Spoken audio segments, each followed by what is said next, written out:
Mga ka-viewers, magandang umaga sa inyo. For today's video, magluluto tayo mga ka-viewers ng utan. Utan na may gata. Ito. Utan niya na puso. Wala ko na sa inyo mga ka-viewers. Pinakita yung pag-res at saka pag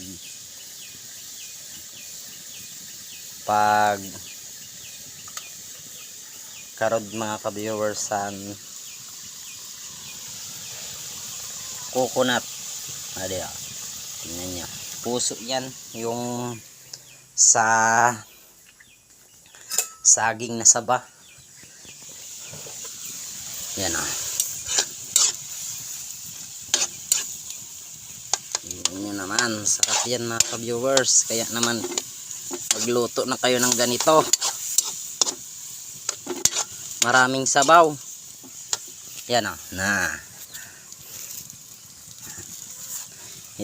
kahoy-kahoy lang. Yan. At paniagahan mga ka-viewers. Breakfast sabi nga ni sa English. This is my breakfast in my life. Hanggang hapon ko na to mga ka-viewers na ulam. Susubak ko mamaya is bulad, pabulad.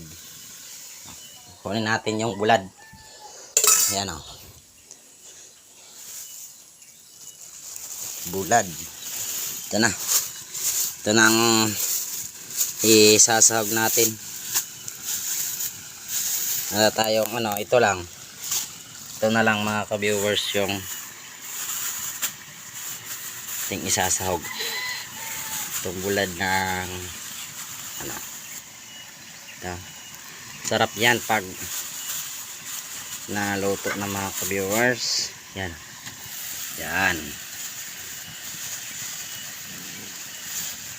pag may time kayo gumawa din kayo nito mga ka-viewers, dahil masarap to, lalo na pag breakfast tsaka dinner. At hala na kayo kung anong oras kayo magluluto ng ganitong ulam. Tipid-tipid muna dahil wala tayong perang pambili ng karne. Ito lang muna. Yan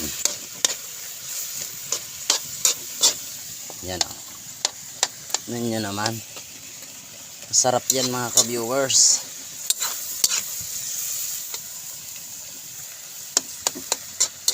Tan-otan muna tayo. Maganda to, pampahaba ng buhay. Otan-otan.